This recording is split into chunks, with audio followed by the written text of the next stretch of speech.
question was not asked with anger. It wasn't asked to provoke. It wasn't even asked out of crisis.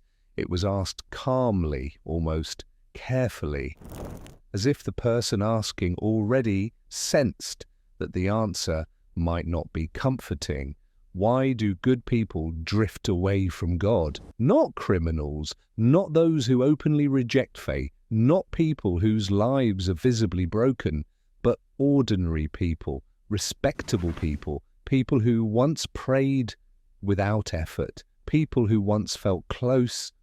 The room was quiet when the question was asked. Not tense, not defensive, simple wooden chairs, soft afternoon light, a sense of seriousness but not conflict. The man being asked was a monk, not well known, not charismatic, someone known more for long silences than for speeches. Those present expected reassurance. They expected him to talk about modern distractions. They expected him to mention technology, stress, temptation, or suffering. They expected something external, something that would explain drifting without implicating anyone in the room. The monk did not respond immediately. There was a pause, not an awkward pause, a deliberate one, as if answering too quickly would flatten the question, as if the question itself needed to be allowed to unfold. When he finally spoke, his answer did not move outward. It moved inward. He said, "Most people do not walk away from God. They slowly stop noticing him." The room shifted, because that answer did not accuse the world. It did not accuse culture. It did not accuse weakness. It placed responsibility somewhere quiet, somewhere personal, somewhere difficult to argue with. The monk explained that drifting is rarely dramatic. People imagine drifting as rebellion, as anger, as rejection. But in reality, he said, drifting usually looks like comfort. People don't wake up one day and decide they no longer believe. They wake up and decide they don't need to respond today. Prayer becomes shorter, then occasional, then theoretical, not rejected, just postponed. And postponement feels harmless. He said the most dangerous moment in the spiritual life is not failure. It is when nothing feels urgent anymore, because urgency forces response. Comfort allows delay. The monk said many people who drift still believe in God. They don't lose belief, they lose orientation. Belief stays in the mind, but direction shifts in the heart. And direction, he said, matters more than belief. That sentence lingered because belief feels secure. It feels like a possession, something you either have or don't. Direction is different. Direction is active. It is forming whether you notice it or not. You don't need to choose a direction aggressively. You only need to stop correcting it. The monk explained that the soul is shaped by repetition, not intensity. Small decisions, repeated quietly, form a trajectory, and trajectories do not announce themselves. They reveal themselves later. He said good people often drift because life becomes stable. Routines settle, responsibilities increase, competence grows. Nothing feels broken enough to require God, so God becomes optional, not denied, not rejected, just unnecessary. The monk was careful with his words. He didn't say these people were bad. He didn't say they were faithless. He said they were full, not full of joy, full of self-sufficiency, a quiet confidence that life is under control, that problems can be managed, that nothing deeper is being asked. That belief, he said, hardens slowly, not into rebellion, into insulation. Grace still invites, but the soul no longer feels compelled to answer. Later becomes normal, and later becomes never. What unsettled the room was how ordinary this sounded. No scandal, no collapse, no visible crisis, just gradual disengagement. The monk said the soul rarely starves from lack of nourishment. It starves from lack of hunger, and hunger disappears when we stop paying attention. He explained that attention itself is an act of humility. To notice is to admit dependence. To stop noticing is to assume sufficiency.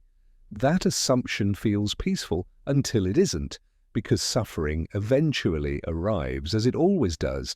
And when it does, the soul that has stopped responding no longer knows how to turn, not because God is absent, but because the relationship has gone unused. The monk said relationships do not die from hatred, they die from neglect. That sentence landed quietly but heavily, because neglect never feels immoral. It feels neutral, and neutrality feels safe. The monk said many good people assume their goodness will carry them, their values, their habits, their moral discipline. But goodness without response slowly turns inward. Life becomes measured by efficiency, not openness, by order, not surrender. The monk explained that drifting happens when prayer turns into memory, when faith becomes something you once practiced, when God becomes part of your past rather than your present. He said the soul does not ultimately ask, "Do I believe?" It asks, "Who am I responding to?" And if the answer becomes only myself, drifting has already begun. What made his answer uncomfortable was that it did not target obvious failures. It targeted success, stability, routine, competence. He said the most spiritually dangerous sentence is, "I'm fine." Because "I'm fine" usually means nothing is being examined. The monk clarified something important. God does not demand constant emotional intensity. He does not demand perfection. He does not demand heroic effort. He asks for response, and response can be quiet. Listening when something unsettles you. Pausing when conscience nudges, turning when pride tightens. He was careful to say what he did not mean. Struggle does not cause drifting. Struggle keeps the soul engaged. Doubt does not cause drifting. Doubt keeps the question alive. Failure does not cause drifting. Failure keeps humility intact. Drifting begins when nothing feels worth responding to anymore, when the soul becomes closed. He said, this is why comfort is more dangerous than temptation. Temptation confronts you, comfort dulls you, and dullness doesn't feel like danger, it feels like peace. The room stayed silent because everyone could recognize fragments of this in themselves, moments where prayer felt unnecessary, moments where reflection felt inconvenient, moments where faith felt already settled. The monk did not accuse anyone of drifting. He said drifting is not a label, it is a direction, and direction can change. That was the hope hidden inside his answer, because attention can return, response can resume, hunger can awaken. He said the soul does not need to start over. It needs to turn slightly, to notice again, to ask again, to respond where it is delayed. The monk ended with a sentence that stayed with everyone. He said, God does not leave quietly. We do, and even then God remains near enough that a single honest response can change direction. The danger is not drifting itself, and the danger is becoming comfortable with it, because comfort silences the question. And as long as the question is alive, the relationship is not over. That is why his answer changed the room. Not because it condemned anyone, but because it removed excuses. No one was attacked. No one was reassured. Everyone was invited to notice where they were headed. And that invitation, quietly received, is often the beginning of return.